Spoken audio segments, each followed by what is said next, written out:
Bagaimana cara kerja AC sebenarnya? AC atau air kondisioner saat ini merupakan salah satu alat elektronik yang saat ini sudah lazim ditemukan di kebanyakan rumah saat ini. Di tengah-tengah permasalahan pemanasan global yang semakin parah saat ini, tentunya semakin banyak masyarakat yang merasa membutuhkan alat ini. Alasannya sederhana, sesuai dengan namanya alat ini mampu menyesuaikan suhu yang panas di lingkungan menjadi suhu yang sejuk dan bahkan sangat dingin. Sebelum mengetahui cara kerja AC, Anda harus tahu asal-muasal penemuan alat ini. Pada tahun 1902, Willis Carrier yang merupakan ahli teknik elektro saat itu membuat suatu alat yang mampu menyerap kelembaban yang tinggi di udara hangat musim panas untuk kemudian diolah melalui alat tersebut sehingga menjadi dingin. Udara yang dingin tersebut kemudian disalurkan melalui pipa, yang juga dingin tentunya untuk dikeluarkan. Saat itulah kemudian Carrier menyadari bahwa ia telah menemukan suatu alat yang sangat potensial untuk umat manusia, pendingin udara. Lalu bagaimana cara kerja AC? AC bekerja mendinginkan udara ruangan dengan menggunakan prinsip fisika sederhana. Konversi cairan menjadi udara secara alami akan menyebabkan penyerapan panas, hal ini disebut dengan fase konversi. AC memanfaatkan suatu campuran kimia sehingga menciptakan lingkungan tertutup di mana di dalamnya terjadi penguapan dan kondensasi secara berulang kali. Campuran inilah yang disebut dengan refrigerans yang terdiri dari klorofluorkarbon, CFC, hidroklorofluorkarbon, HCFC, ataupun perfluorokarbon, FC. Senyawa-senyawa refrigerans ini mampu menciptakan fase konversi. Selain itu AC memiliki kipas yang mampu mengalirkan udara panas sehingga berjalan melalui kumparan berisi refrigerans tersebut. Udara panas dialirkan oleh kipas sehingga berjalan melalui kumparan evaporator yang berisi refrigerans. Senyawa refrigerans tersebut kemudian melakukan tugasnya dengan menyerap panas sebanyak-banyaknya sembari berubah wujud dari cairan menjadi gas. Agar refrigerans ini mampu melakukan tugasnya kembali, AC harus mampu mengembalikan wujudnya dari gas kembali menjadi cairan. Hal ini dilakukan dengan cara menekan gas kompresi, dengan tekanan yang sangat tinggi. Tekanan yang tinggi ini kemudian akan menyebabkan timbulnya suhu panas yang kemudian oleh kipas kedua dan kumparan kondensor dialirkan keluar ruangan. Siklus ini kemudian secara berulang-ulang terjadi selama AC bekerja. Kedua prinsip inilah yang mendasari cara kerja AC secara sederhana. Unit standar AC rumah tangga. Untuk dapat menjalankan fungsi dasarnya ini, AC setidaknya membutuhkan beberapa unit. Beberapa unit tersebut yakni kompresor, katup ekspansi, kumparan panas, kumparan pendingin, 2 unit kipas, serta unit kontrol. Salah satu sistem yang lazim digunakan saat ini merupakan sistem atau unit terpisah, split system units. Sistem ini memisahkan sisi panas dengan sistem dingin sehingga kemudian membentuk sistem AC yang utuh. Sisi dingin terbentuk dari katup ekspansi dan kumparan dingin yang disambungkan dengan suatu saluran dan sistem udara yang mampu mengalirkan udara.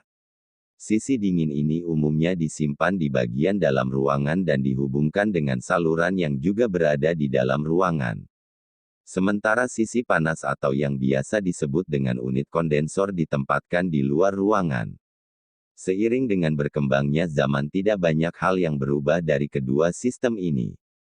Sejak tahun 1902 ketika pertama kali ditemukan AC bekerja dengan prinsip yang serupa. Perbedaan yang ada di zaman sekarang tidak banyak mengubah sistem dasar, namun cenderung mendukung cara kerja sistem dasar tersebut. Beberapa penambahan yang baru ada di masa kini diantaranya adalah komputer cerdas yang mampu mengatur sistem ini secara keseluruhan, serta beberapa kali terjadi perubahan refrigeran menjadi senyawa kimia yang semakin ramah lingkungan.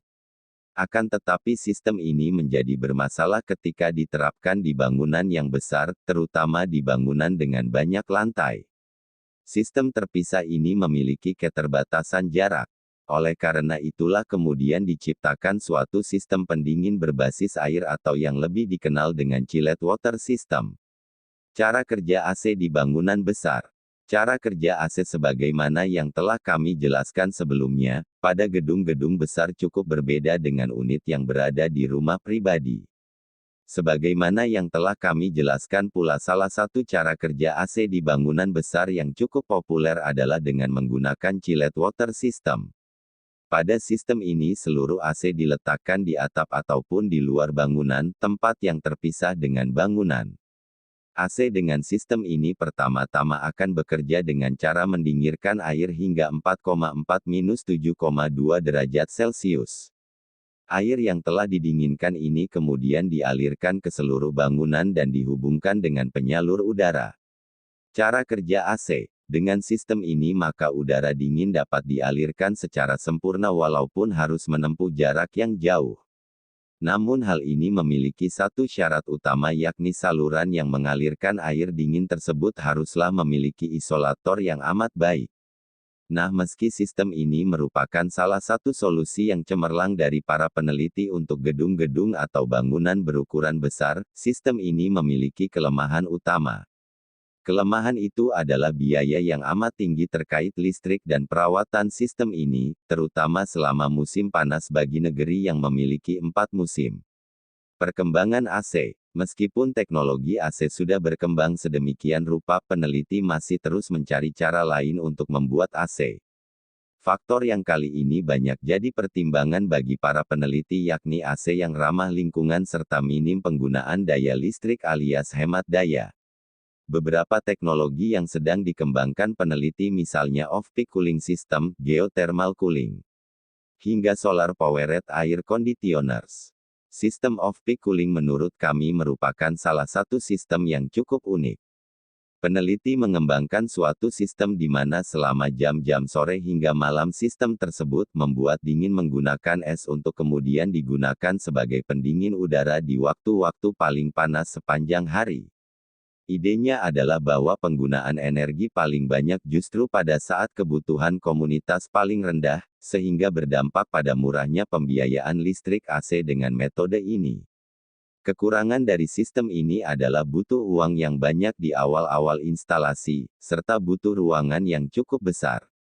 Geothermal cooling merupakan salah satu ide cemerlang yang dikembangkan atas dasar energi panas bumi yang tidak terbatas, merupakan sumber energi yang bisa digunakan untuk mesin pendingin. Ide energi tidak terbatas ini mungkin merupakan hal yang sama yang dijadikan para peneliti sebagai dasar untuk mengembangkan solar powered air conditioners, yakni menggunakan energi dari matahari yang tidak terbatas sebagai sumber energi untuk mesin pendingin. Cara kerja AC, pendinginan pasif. Mungkin Anda saat ini sedang mengernyitkan dahi membaca kata di atas, apakah itu pendinginan pasif? Pikir Anda. Nah, mungkin hal ini tidak berhubungan sama sekali dengan cara kerja AC, meski demikian kami memiliki beberapa tips agar hunian Anda tetap dingin walaupun tanpa AC. Ada beberapa cara yang bisa ditempuh untuk menghalau panas yang menerjang rumah Anda, dan kami menyebutnya pendinginan pasif. Beberapa cara tersebut adalah memanfaatkan lingkungan untuk menciptakan teduh, misalnya dengan menanam pepohonan di sekitar rumah. Cara lain adalah penggunaan warna cat eksterior gelap, penggunaan radiant barrier di atap Anda, ataupun penggunaan isolator lainnya. Cara sederhana lainnya adalah dengan menggunakan prinsip thermal siphoning. Cara ini bisa Anda lakukan dengan cara membuka dua buah jendela yang berlawanan arah. Salah satunya merupakan jendela yang terletak di bawah, dan satunya yang terletak di atas. Hal ini akan menciptakan kondisi vakum yang selanjutnya bisa membawa udara panas keluar. Tidak ada hal yang indah selain doa dan tidak ada awalan selain akhiran. Untuk itu saya mengakhiri pembelajaran ini kepada Anda yang berkenan menyimaknya. Kami mohon dukungannya untuk like dan subscribe. Semoga bermanfaat. Terima kasih banyak atas perhatiannya. Wassalamualaikum warahmatullahi wabarakatuh. Salam sejahtera dan salam Om Swastiastu.